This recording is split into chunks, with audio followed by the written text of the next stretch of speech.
Hi, I'm Susan Mazza, author and founder of Random Acts of Leadership and creator of the Leading in Action System. I have here today Dr. Nilda Perez, who is going to share with us how leaders can apply innovation strategies to their everyday leadership. So I'm so excited to have Dr. Nilda here. She's an expert futurist, an entrepreneur, a talk show host, a multi-book author, and foresight strategist, and she's going to tell us a little bit about exactly what that is. She delves into the trends that shape the future. Her aim is to prepare entrepreneurs and organizations to become thought leaders. She works with those who desire to create breakthrough ideas, initiatives, and implement proven strategies to catapult their business and to catapult their leadership. So thanks for being here today, Dr. Nilda. I'm so excited you're here with me. I am so excited. I'm really thrilled to be here, and I'm just honored. I'm so honored that you chose me to be on this program. Yeah, well, we met recently, and just in talking to you, I knew you'd have great value to share with the Random Acts of Leadership audience. So, we're here to talk about how leaders can apply innovation strategies to their everyday leadership.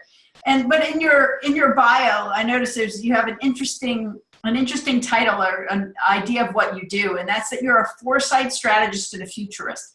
Can you take a moment and tell us exactly what that is and what that means? Okay, so by trade and by degree, I'm a futurist. And basically what that is, that's foresight strategies. And what we do is that we help people understand the trends in their specific industry, in their specific discipline. And we help them with that information. With that information, what they do is that they can begin to prepare themselves to be ahead of the game.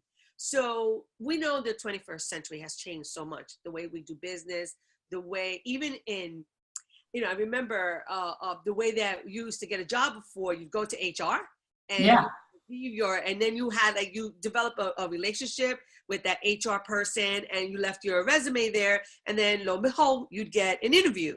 And everything has changed so much. Yeah. So with that change comes, a lot of innovation. So some things are better and some things we're not so comfortable with. So understanding what those things are to be able to use them to our benefit, that's how you lead.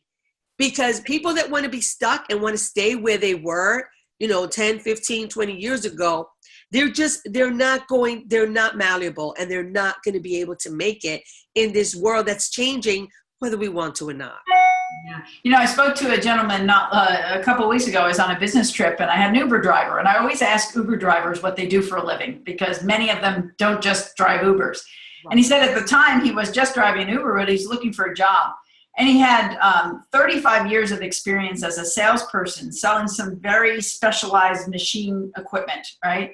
And he said he went out there and he's been trying to get a job. And so he's got 35 years of experience. You can tell the guy's a professional, and he comes across professional. He's articulate. You can tell he's just a great salesperson. And those are skills, right, that transcend anything that you could do, right? But the sad thing he shared was, he said he sends his resume in and he doesn't have a college degree. So he's got 35 years of amazing experience. He was a top salesperson for his company. They happened to be going out of business, or actually they were closing down and moving somewhere else, right? And so he has no job, and he can't find one, he said, because every time he keeps submitting resumes, it goes through this thing. He doesn't have a college degree, and it can't discern the experience he does have. So as you were sharing that, I was thinking to myself, that's somebody who needs to be more innovative in how he approaches a job, because running his resume through the systems that kind of scan for keywords and things like that, he's going to get kicked out every time. And I think a lot of us fall into that kind of situation where we have all this great knowledge and great experience, but it's like, how do we shift it around so it can be applied in a different way? So it's kind of a nice intro to what we're here to talk about today. So, why do you think leaders should care about being innovative? Because today, innovation is everything. At one time, let's go back even to Edison, right? Again, people would invent something and it was great, and that would be like all the rage for years to come. Right. Now, everything is so rapid with technology. We're in the information age, and we constantly have to be producing something new, producing something innovative, producing something that's cutting edge, People want their problems solved. They want them solved today, now, in an instant. And it's funny. These are the very same people that are not innovative, but they want people to be innovative, and they want their problems solved. Yeah. So that's where this innovation comes in. And everybody tells you this, like, oh, you need to be more innovative. You need to be more creative. And people come up with one great idea, and that's awesome. That's great. Except that this is such a rapid changing age that to really be a leader, you have to have a plethora of creative ideas. And oftentimes you can't do this alone. Right. So it's like a team. Right. And it's, so that it's one thing to have an innovative idea, right? But it's another thing to have the capacity to consistently generate innovation. Now, we use this word innovation a lot. And, can you tell me specifically what innovation is? Because I think sometimes we use it a lot and it means different things to different people. And I almost think it's kind of nebulous. So can you help us understand a little better about what innovation is exactly? Absolutely. You know what? No more, no less than thinking out of the box. I mean, what exactly is that? So what I teach people is looking. You have to constantly be on the prowl. So different than the way things used to be. But you have to constantly be on the prowl to look for, you have to look at the things that are working in your business, in your career, in your industry, and you have to start looking at things differently. Insofar as, okay, so I've been doing this job this way for 10 years, 15 years, 5 years, doesn't matter. And nothing has changed in this industry. What can improve in this industry? What can I actually make better? That's innovation. How can I make this even better? So if this project is a 3-day project, how can I cut it down to a day and a half? How can I change things? So you're constantly looking at things with that why question, that constant curiosity, and constant looking at things in a different perspective to better it. It's not, do we just need to change things? Because anything can change. It's not always for the better. So right. You have to have this mindset and think, how can I change things? How can I make this better? How can I improve this? I remember when I was working, I would always go, and I was always getting promoted because I would come in and I loved messes. Like I loved coming in and cleaning a mess because I had to think of how am I going to organize this and how am I going to take this project and make it flow? How can I create this better? So I became an expert by default of with Excel spreadsheets. I became a data collection expert, and that was not my intention. My intention was to make it flow. And as a result of that, I was able to pull in all of these other skills that I got really good at. Yeah. And I think So I just want to come back to something that you said a few minutes ago. It's like in terms of like what is innovation exactly, and that is the ability to make things better. Right. So it's not just, one of the things that we've talked about before is, do you have to throw away everything you're doing now or in order to innovation? Is innovation completely new? And what I'm hearing and what you're saying is that no, it's looking at what you have, it's leveraging the best of it. Right. And it's about taking that and saying, okay, how can I do better what we're doing now? And so it doesn't have to be even do something different. It's like how I can be better. But one of the questions that provokes for me is what's the difference between, because you can take that kind of approach, and I hear it a lot in business, of incremental improvement. We just keep getting a little bit better, a little bit better, a little bit better, a little bit better. But is that really innovation? So what's the difference between incremental improvement and innovative breakthrough kind of improvement? Incremental improvement are these little improvements that honestly are really forced. Because the reality is we are creatures of habit. Mm-hmm. And the most comfortable thing for us as human beings is let's just keep doing it the same way. So we tweak it. Incremental improvement is like a tweak. We tweak it and we make it look like we made a little change, but honestly we didn't.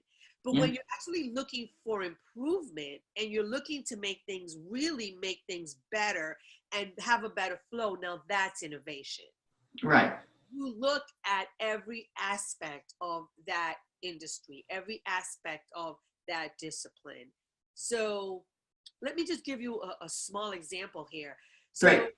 I was I lost my job in, I think it was like 2006, 2007. I'm a licensed clinical social worker. That was my first career, which I'll be honest with you, I still use. Because of course you do. you work with people, you always use it. So Right. I did a lot of clinical work. And as I said, I kept getting, promoted, and I had this, what I thought was awesome job. And then once I had it, I was like, oh my God, this is a nightmare. But that's neither here nor there. So for me, that I was always looking for things to improve in my job. And I was constantly improving things. Now, when I lost my job, it was 2007, because in 2008, the bottom fell. And I was at the end of 2007. When that shift happened, I would send my resume out to this black hole. Yep. Stuff it in, and it wouldn't let it go. So Yeah. I sent out to the tune of 300 resumes. Now, let's back up a little bit. Before that, Susan, I would send my resume out, and I would get jobs based on my resume. They didn't even interview me, because they were like, what a phenomenal, they would just see my growth pattern, and I would get hired. And what I do is that I pit businesses, against each other, companies against each other to get me hired. And I always go to it wasn't always the highest bidder, but the one that offered me the most opportunity for growth. Yeah, right. So I didn't have this anymore, though. That changed abruptly. Yeah. And it was culture shock for me. Yeah. It was culture shock. So at that point, I had to become creative. And I said, you know what? That same skill that I used when I was working for somebody else, I need to apply it to myself. So I started looking at what other clinical social workers were making. I started looking at what they were doing, and everybody was doing the same identical thing, the same identical way. Everybody was going through insurance. Insurance would tell you what you're going to get paid. You had to wait, months to get paid. And I was like, that's not going to work for me. So I became creative, and I started looking at alternative people. Who would people go to and not come to me? And why would they go to those people? Now, this is me, unbeknownst to me. It was just my pattern of thinking. Yeah. And I started pulling and said, okay, I can do that, and I can do this, and I can do the other. And I created a whole empire with just that, pulling from the different things that I can offer. Well, they do that. They'd go there for spiritual counseling. I can offer that. I can offer that piece. I can offer the coaching. Because I noticed there was a change even in people, at one time it was all the rage to have a therapist. And all of a sudden it was like, oh my God, I'm not crazy. I don't need a therapist, but I need a coach. Yeah. I can do that. So I was a certified coach. So long story short, you have to know these things, and you have to kind of be on top of it.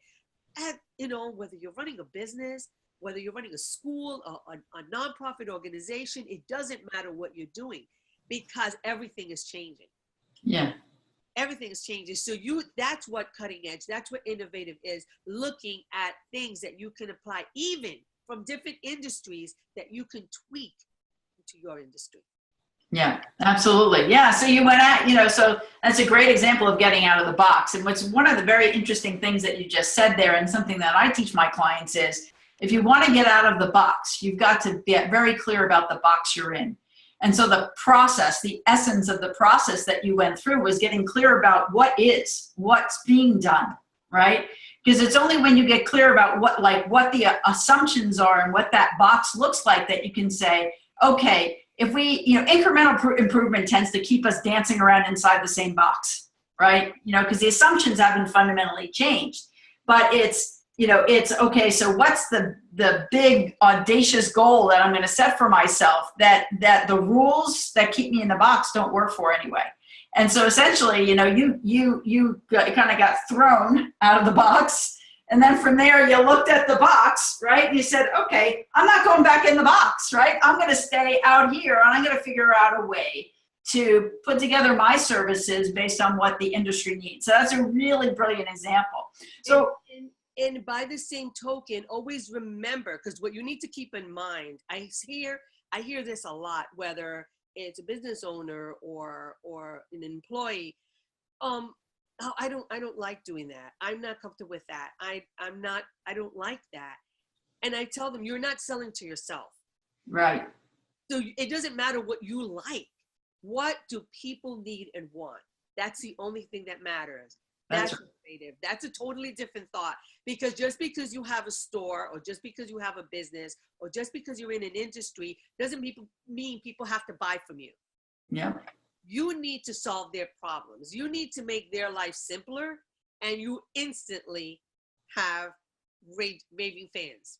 Yeah. And, what we're talking about here is how you applied that to create a whole new business model for yourself, given the skill set you brought. But if I take that same thing that you just talked about and apply it to anyone who's a leader, at the end of the day, if you're a leader who takes on the context that you are of service, being of service to the people that you lead, you can take on the same thing. It's like, who do you need to be as a leader isn't what the boss tells you from on high. It's listening to all the people around you. What do they need most to be and do their best at their work every day, right? So it's a bit like your own, as a leader, it's almost like your own brand of market research. It's your own kind of market research, but it's the same thing. And I think a lot of times leaders don't think of it that way. They think of what they need to do, who they need to be. But at the end of the day, if you look around, there's a group of people you serve. You have customers, even internal in an organization, but you have the people you lead. You have to understand them, and getting in their world will help you figure out where you should even be innovating to begin with, right? Right. So hypothetically, let's say that you're a leader, because that's where I was when I was working, right? I was a regional director. How was I going to I had 16 clinics. Mm-hmm. People that were not necessarily right. They were not under my watchful eye. I had to be creative on how I was going to get them to do their job. Right. I had to get their buy-in. And so that innovation, I had to be creative. Yeah, that's right. Because otherwise, when the cat's away, the mice will play. And I needed they needed their cooperation.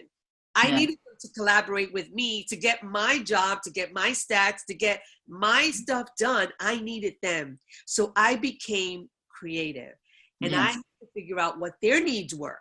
Yep. And I had to figure out what they were good at, because people will always do what they're good at. They enjoy doing that a lot more, right? So I started pulling and looking at my staff in that way. Like, okay, so what are they good at? So I'll have them do more of that and less of this, because this person is better at this. Yeah. And I had to just do some serious maneuvering. But guess what? I had the most success. Yeah. Because I was pulling from them. So that innovation and creativity, those are your clients. So whether you're running a business or you're a leader, in management, or, it doesn't matter where you are. It's about that creativity on getting the buy-in from your customers. And your customers can be your staff. It could be the business. It's not just, you need to start from the inside out. How's that? Yeah. Well, and the, one of the things that I might point out there is that, one of the things that you did was there's the box we've been given is essentially the boxes on the org chart, right? This person, everybody in this org chart has a particular job. And sometimes it's the same job replicated for a different office or a different region or a different location. But here's the thing. The people in those boxes actually shape what's possible for that position, right? It's never a fixed thing. And so a lot of what we've inherited from the Industrial Revolution in terms of organizational design is this idea that if I just define the boxes, everything will work out. And we know that it doesn't work out so well, because there's real people in those boxes. People are not cogs in the wheel. They are not machines. So, it's a great example of innovating. It's kind of like you're given a structure and you have to work within that in a corporate context, right? But how can I interact and operate and shape how I work with people to bring out the best, to leverage their strengths, to have them be happier, to enroll them, and to engage them. So I think that's a really great example of how leaders can apply, creativity and innovation. It's like, look beyond the structures that you have and look to the people and who they are and what they can provide, right? So that's like, because that's out of the box. Right. And because at the end of the day, these are the people that are serving the clients. So Right. the better they are and the happier they are, the better you're going to be for your clients. Because again, you can't, and unfortunately, I was talking to somebody the other day who does a lot of corporate training, and they were telling me the biggest problem that they find is that companies work in silos. Yeah. And nobody knows what somebody else is doing. And this happened, I saw this so much when I was in corporate, that the people did not know that what they did, how it impacted the people that get this work. Yeah. And the people who they got the work from didn't realize what they needed to get their job done. And so that just became, I remember I would go to these these meetings, and they would say, okay, we're going to implement this. And I was like, have we talked to the frontline staff? Do we know it? Oh, they always say it's not going to work. I'm like, well, sometimes you really need to hear them out. Ask them why, because they're doing this may be impossible. And because I had been on both ends, it was easier for me to be more open-minded.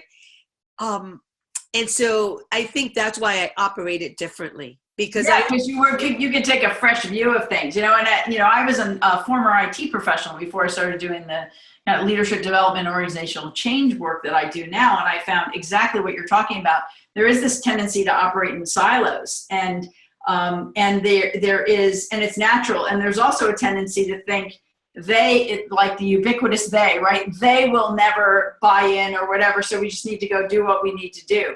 The interesting thing is, you're pointing out, though, is a lot of times you never ask them, right? So, what does it look like if we actually have a conversation together and think about it from a standpoint of we, right? And what's possible. And get their buy-in. They're like, That's okay, right. so we're willing to do this, but we're not willing to do it that way. What if we did? So now they're going to go back and they're going to be excited to make that change.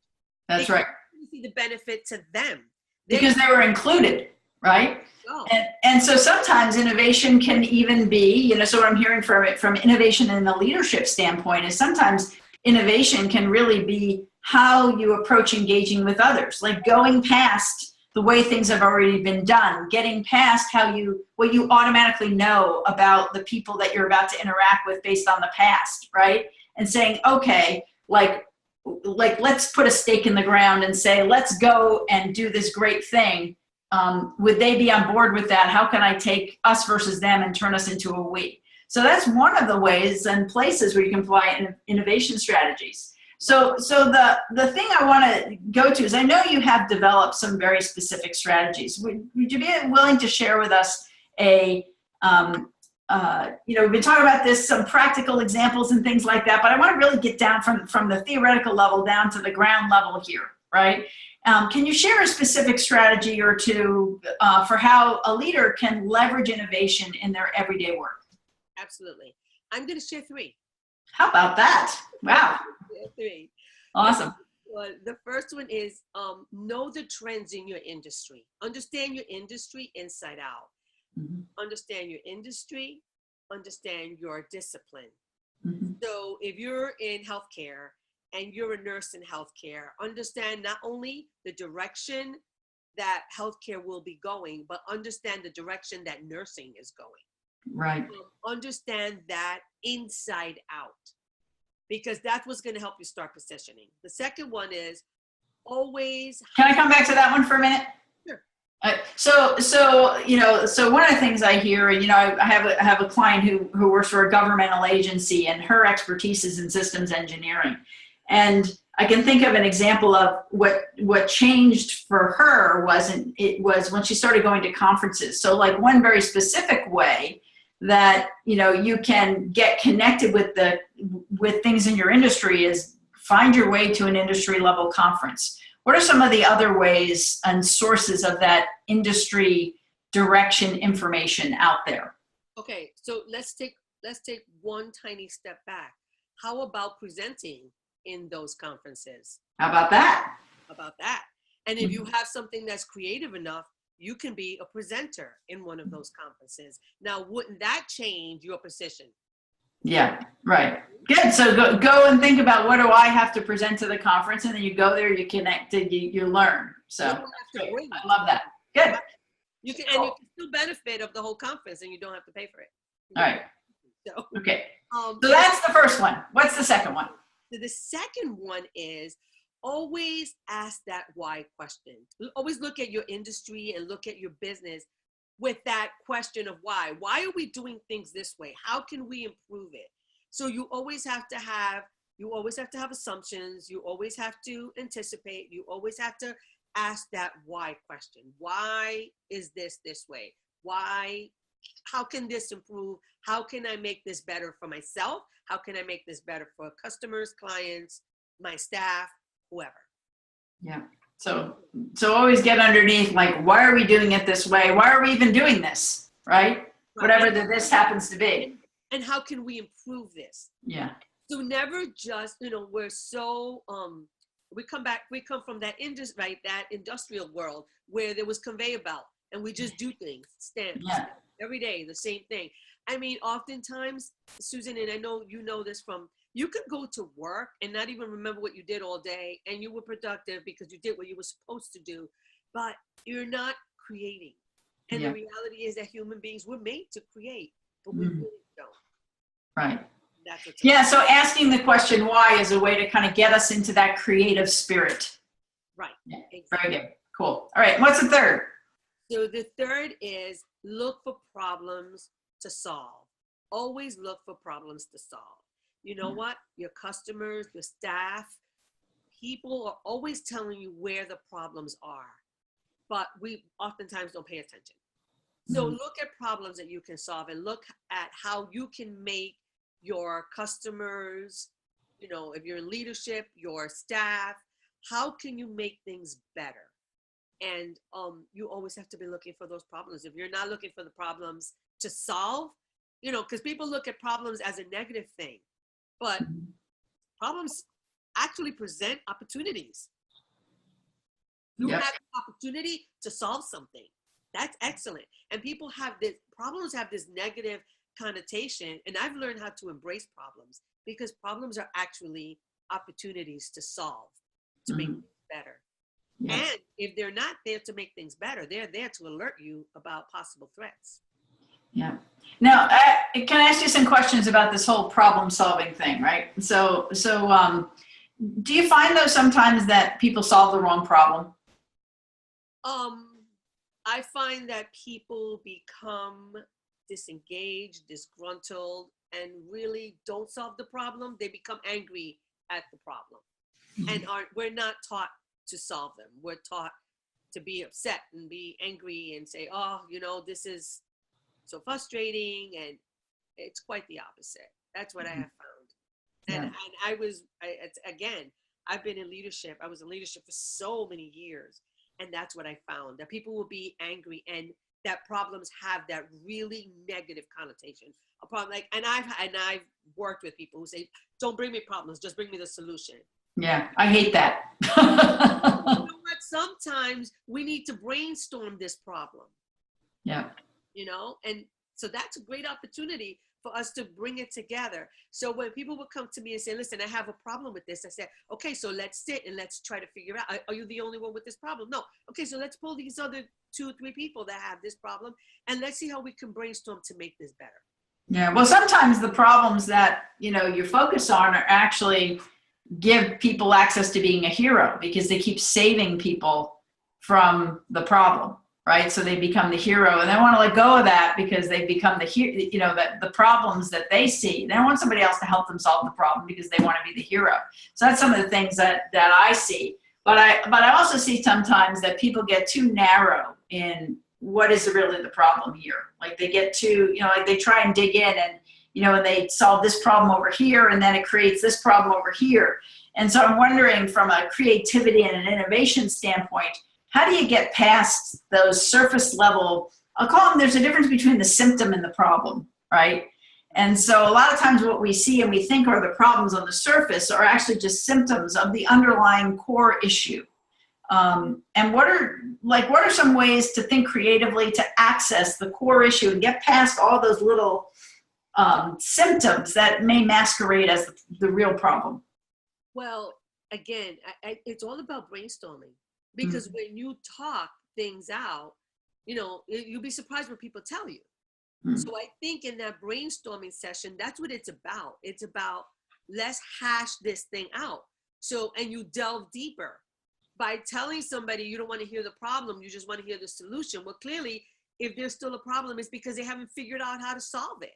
Right. So, yeah. Right. get to the core when we talk about it. Oftentimes, even hearing ourselves trying to solve the problem, you're like, oh, wait a second. They come up with the answers, but not if they can't talk about it. Not if they can't go past the frustration. So what I hear you saying is like step beyond going to look for the problems, but be willing to talk about the problems, like deeply, dig into them, talk about them, explore them, see what's really going on. With the potential of solving them. Right. Because the idea is not just that the problem is it, but that you're actually looking to solve that problem. You know? And I think that genuineness, oftentimes, even if you've walked away without the problem being solved, but the fact that they feel when a staff member or a customer or a patient feels that they were heard, they feel, okay, so I walked away with something. We're gonna come back. We're gonna rehash this until we get to the core of it. And then there you go. That before you know it, it's like, wow, you know what? This is deeper than we thought. This is a possible threat, or this is an opportunity. We have an opportunity here to create something. Yeah. But they have to feel that they can talk about it. They have to feel that they're being heard more than anything. It's like take the lid off, right, and allow problems to be talked about. I had a company I worked with many years ago had a very strict no gossiping policy, and people were really like rigorous about this policy, right? So the thing was, if I had a problem with you, I would come talk to you about it, and if I needed some coaching to have that conversation, that's okay, but I would come talk to you about it. Well, an interesting thing happened. We got so shut down and locked up because nobody wanted to talk to anyone about anything, right? Because they were so afraid of breaking the no gossip rule. So one of the things happened, we were going through some struggles, and the CEO said to us, he goes, I'm going to put a moratorium on the no gossip rule. Talk about with whomever about whether it's about us, whether it's about somebody else, whatever you need to talk about. And an interesting thing happened. It's like it was like we had been living in this pressure cooker, right? Because we had to adhere to this rule. It was like an honorable thing to do. And on the surface, no gossip seems like a good rule, right? But what happened was we had turned it into something that didn't even allow us to confront the problems that we had. And so it was like, and so it actually quickly became from no gossip to no complaining about anything. And when you can't be afraid to express what's really going on for you, you don't ever feel heard, and it's always under the surface. And it's like a pressure cooker, right? As a therapist, you run into this, right? When somebody can't talk about something, it's much bigger than it is. It's like the release you get from getting it out, right? From being able to say the unsayable. And so they put this moratorium on the no gossip rule, and we just kind of let her loose for a little while. But it was funny, everybody was worried about that. And I see this in organizations. People are worried about talking about the problems because they don't want to put too much effort and energy and focus on them. The problem is, if you don't talk about the problems, they have a bigger grip on the system than if you do. Right? It's like, but it's about, and what I hear you saying is you're having a conversation about them in a committed context. Right? Not a uncommitted, we're committed to things staying the way they are. We're going to complain about it. We're just going to keep things stuck. Right. The commitment, Susan, the commitment is to finding a solution. Yeah. The commitment is to finding a solution, because that's where the creativity begins. Yeah. But you have to look at a problem not for what it is, but to delve deeper into how can I fix this? Finding that solution, that's really the key. Yeah. And staying in the conversation until you do. And so in the beginning, it's kind of messy. It may not feel very good. You talked about the emotions of a problem. It's kind of feels kind of yucky, right? To use a technical term, right? But it doesn't feel very good when you first start talking about a problem or an issue and people are tentative and whatever. But when you as a leader can create the openness for people to talk authentically about what's going on, including the pain they might be feeling because of what's not working. At the point where it all gets out and they feel heard is the point at which the conversation around the solution naturally starts to happen. Right. So now, then fast forward to the solution. The solution is going to trickle down to your customers, your patients, your clients. It's going to trickle down to them, because now you just solved something for them. Yeah. Yep. And you solved two things, actually. You didn't just solve the problem itself. You solved the drag on the system and the relationships from the problem existing and persisting for a long period of time. Exactly. Yeah. So boldly tackling your problems and looking for solutions together is really the insight that I get out of what you shared here today. Right. Yeah. Very good. Cool. Good. So is there anything else you'd like to share? We're going to wrap this up, but is there anything else you'd like to share with us about just how to be innovative, how to be creative, or anything else you'd like to share before we close things down for today? I want to share that to truly be a leader, to lead in your industry, to lead in your company, to lead, you need to be creative and you need to be innovative. And when you start looking at things from that foresight perspective, that's really going to put an edge on your leadership and your innovation, because you're ahead. You understand what's happening. Foresight. If you knew that tomorrow, if you go down a certain road, you're going to have an accident, guess what? You're not going to go down that road. And that's what foresight does. It gives you that ability to be able to look ahead, way ahead, so that you can start making the incremental changes, for those opportunities, those incremental changes for the potential of threats. So it really gives you so much leverage, and it really positions you amazingly. It really positions you. And I think that's what I love. And coming from that clinical social work background and coupling it with my degree in foresight strategies, I think has been the perfect merger. I would have never imagined that would be the perfect merger, because understanding why people are resistant, and so understanding that behavioral health background, and then coupling that with foresight, I think has been amazing, in that I've been able to help people really look ahead and really start making the changes so that they can truly be leaders. Yeah, that's great. So it's kind of like, you knew the people, you got well rooted in the future possibilities, right? And now you kind of get to bring the two together. That's awesome. Awesome. So thanks so much for sharing these innovation strategies and just this conversation today. You and I talked before when we were prepping here that we didn't want this to be just like a standard interview. We really wanted it to be a discovery, because you work a lot with businesses on helping them to innovate. So this was a chance for us to take kind of how you approach working with businesses who are trying to innovate in the world in terms of their product offerings and services, and discover how do those same things really apply in the world of everyday leadership.